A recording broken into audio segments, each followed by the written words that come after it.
位中午好，今天是2020年的4月27号，这里是正在为您播出的西藏卫视午间新闻。首先来看区内消息。为促进高校毕业生就业，根据自治区党委政府安排部署，自治区工商联积极向全国工商联申请，协调内地民营企业首批为我区开放6万多个高校毕业生就业岗位。3月30号起，全国工商联启动为期1个月的大学生线上校联招聘月大型公益活动。自治区工商联积极向全国工商联申请，协调5万多家国内知名企业为我区开放6万多个高校毕业生就业岗位，并开通西藏自治区大学生就业通道。可以通过西藏自治区工商联联合网进去。点进去之后会出现一个2020年大学生就业线上校园招聘活动月网站，此次提供的职位也是比较多的，企业都是国内比较知名的企业。招聘面向本科及以上学历毕业生，一般不要求有工作经历，突出应届毕业生需求。全国工商联已协调各企业人力资源部，对通过西藏专门通道申请就业的西藏籍大学毕业生给予优先考虑、优先录用。进行了积极的衔接和协商，我们已经把2020年西藏高校毕业生的就业的信息相关的一些资料都已经提供给全国工商联。西藏自治区高校还可批量上传毕业生信息，供有需求的企业选择对接。同时，对就业目标特别明确的西藏籍高校毕业生，自治区工商联可根据毕业生需求、事情与企业单独对接推进。校联招聘月呢，重点考虑西藏的就业方面的需要，就比如说我就想去这个企业，但是呢在这个条件上可能有不符合的地方，说我们可以通过西藏工商联专门的跟企业进行对接联系，我们跟这个全国工商联相关部门协商，将这个招聘月已经延长到2个月。近年来，华电西藏大股公司积极履行央企社会责任，通过项目建设积极吸纳当地群众务工就业，努力让农牧民群众通过参与项目建设实现增收致富。在山南桑日县大谷水电站施工现场，机器轰鸣，吊车穿梭，焊花闪烁，一片繁忙景象。作为项目承接单位，水电9局、华电西藏项目施工局主动吸纳100多名当地群众参与项目建设，还为大家进行了岗前技能、安全等培训。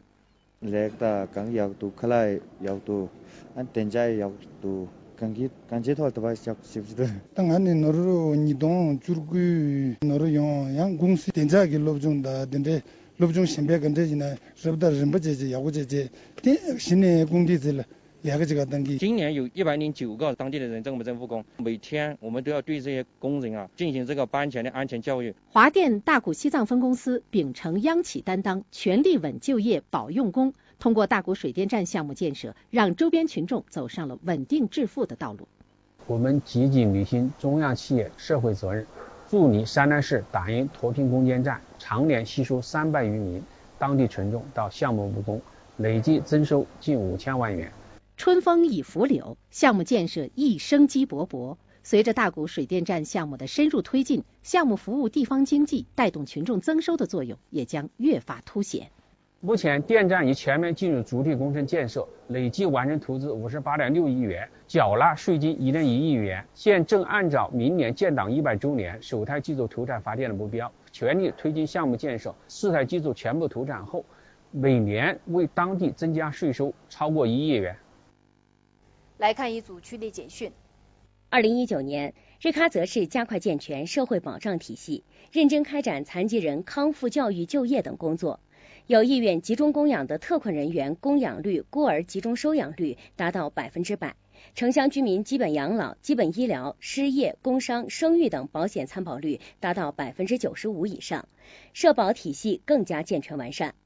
今年以来，昌都市积极推进招商引资工作。1至3月，昌都经济开发区通过线上线下共接洽考察投资企业45家，完成注册手续企业27家，注册资本2.12亿元，完成入户税收1.6亿元。截至3月底，全市已累计到位招商引资资金8.34亿元。从5月3号起，全国民航开始进入下航机运行。西藏航空有限公司将新开拉萨至果洛至西宁、拉萨至绵阳至厦门等18条航线。西藏航空本次下航季航线总共66条，其中高原航线40条，并计划恢复成都至兰州、成都至厦门、成都至长沙等航线。日前，中石油对口援助双湖县2017到2019年项目移交暨农产品采购签字仪式举行，双方就加强援藏项目规范化管理、畜产品销售援助签订了援藏项目移交50万元的畜产品采购协议，推动双湖县经济社会发展。4月25号，林芝市平安交通百日会战暨减量控大专项行动启动，旨在除隐患、防事故、保安全、静秩序、保畅通，推动林芝市道路交通安全整治。现场还开展了交通安全宣传活动。近日，拉萨各机动车检测公司发布机动车检测服务收费调整的公告，决定将于5月6号起实行新的检测收费标准。此次价格调整，私家车年检价格较之前提高了20%多，营运性车辆的价格较之前提高了30%多。4月25号，日喀则市地震局联合桑珠孜区第3小学举行了地震应急演练活动。此次演练分为地震避险、震后疏散2个科目，进一步增强学生避险防灾意识，提升他们的自救互救能力。日前，比如县举行新时代文明实践中心揭牌暨志愿服务队授旗仪式。新时代文明实践中心将围绕学习实践科学理论、宣传宣讲党的政策、培育践行主流价值、丰富活跃文化生活、持续深化移风易俗等内容展开工作。为扩大班线客运覆盖范围，近日朗县开通3条农村客运班线，并投入试运营。此次开通的农村客运班线共投放6辆中巴车，实现了全县6个乡镇农村客运班线全覆盖。日前，丁青县觉恩乡荣通村开展了高标农田建设项目集中翻耕培肥活动，5000多亩土地培肥翻耕工作由村合作社承包。整个培肥翻耕项目将为荣通村民增加劳务收入89万元。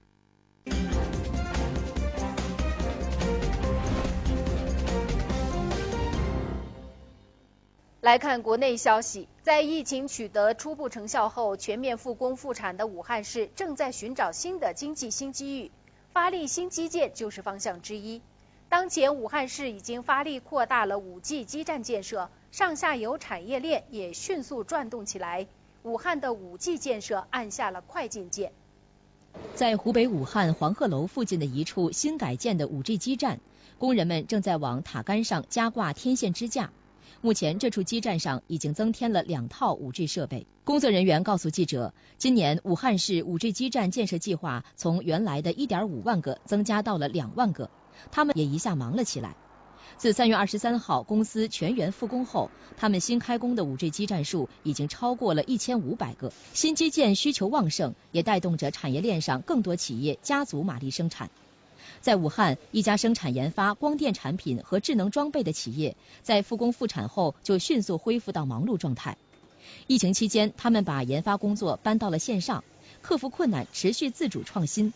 现在，他们收获的订单总量比去年同期增加了40%，仅5G 光模块的国际订单数就增加了1倍以上。随着5G 网络逐步成熟，相关应用也在武汉加快落地。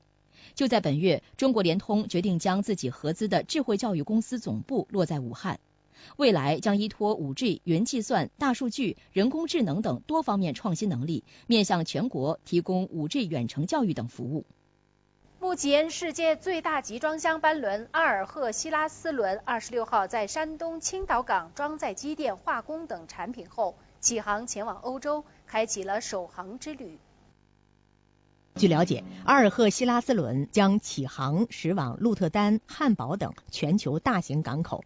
它的运行将打造出一条东连日韩、西接欧亚大陆、效率更高、成本更低的国际物流新通道。数据显示，今年1季度，青岛港货物吞吐量和集装箱吞吐量均实现逆势增长，在全国10大港口中唯一实现双增长。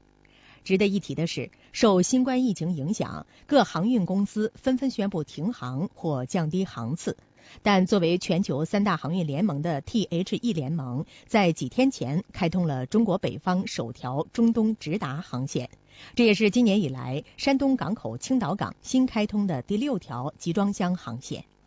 科技创新券是上海市政府推出的一项用于支持科技企业创新创业团队的普惠性创新政策。企业向服务机构购买创新专业服务，政府最高补贴50万元。据上海市不完全统计，今年1季度已经有近1600家企业及创新团队申领科技创新券，申领量超过去年全年。这家半导体科技有限公司主要专注于电源半导体芯片设计。今年年初，产品正式进入量产关键阶段，但受疫情影响，之前合作的公司还没有及时复工复产。正当一筹莫展时，企业负责人通过科技创新平台发现了上海微技术工业研究院可以提供相应的芯片测试服务，就使用了科技创新券购买他们的服务，还得到了50%的政府补贴费用。作为这项技术服务的提供方，上海微技术工业研究院工程服务平台积极协助中小型科技企业注册，并推荐使用上海市科技创新券和长三角一体化双创券。截至目前，由平台直接推荐注册科技创新券的企业超过10家，累计服务客户24家，帮助客户领取的补贴金额超过133万元。国际消息，我们再把视线转往亚洲。韩国的新冠肺炎疫情在3月初已经到达拐点，新增病例数维持低位。韩国政府日前放宽了限制措施。在疫情取得同样效果的以色列，26号允许沿街商铺开门营业。不过，在疫情呈蔓延趋势的印度等国家，政府继续加强高风险地区的管控。截至26号，韩国已连续4天单日新增新冠肺炎确诊病例未超过10例。随着疫情明显受控，韩国政府日前已宣布结束从3月22号起实施的高强度保持社交距离政策。在4月20号至5月5号的过渡阶段，解除强烈建议娱乐、宗教、室内体育设施和补习班这4类场所暂停营业的行政命令，允许恢复使用风险较低的室外公共设施。另外，韩国还将依据情况逐步推动学校开学。国务总理丁世军说，如果到5月5号疫情能维持在目前这样稳定的水平，考虑从5月6号起转入开始日常生活和防疫工作并行的生活防疫阶段。26号，以色列政府允许一些临街商户重新营业，不过为防止人群大规模聚集，商场和市场仍然保持关闭。以色列政府未来还将考虑继续放宽限制措施，比如允许儿童重返学校上课。本月18号，以色列政府已宣布放宽部分因疫情而采取的限制措施。截至当地时间26号晚，印度在过去24小时新增1975例确诊病例，累计确诊病例升至26917例。其中，位于孟买的印度最大贫民窟塔拉维贫民窟26号新增34例病例，累计确诊病例为275例。为防范疫情在贫民窟蔓延，孟买政府表示，过去几天他们在塔拉维的工作重点是提高隔离设施的床位数量。据了解，一所私立学校已经被改造成隔离设施，隔离床位从1000张上升至2300张。下一步，当地政府将尽可能多的隔离并测试相关人员。当地时间26号，沙特宣布放松国内部分地区人员管控措施，从即日起至5月13号部分时段取消大部分省区的人员管控措施。从4月29号起，允许商铺和商场复工，但商场内的理发店、健身俱乐部等场所仍暂停营业。此外，4月29号至5月13号，允许承包商公司和工厂复工复产，不过仍禁止5人以上的聚集活动。当地时间24号，迪拜政府允许居民在没有许可证的情况下，早上6点到晚上10点之间可以外出，但必须戴上口罩并和他人保持社交距离。购物中心、市场和商店部分重新开放，但购物中心内的商店和餐馆只能接纳30%的客流量。地铁服务从26号起恢复，水上运输、电车、共享汽车服务将继续暂停，5人以上的聚集活动仍被禁止。以上就是今天午间新闻的全部内容了，感谢您15分钟的陪伴。更多精彩内容，请您关注我们的猫猫 TV 和西藏卫视加微信公众号。请您继续锁定西藏卫视正在播出的其他节目。明天同一时间我们再见。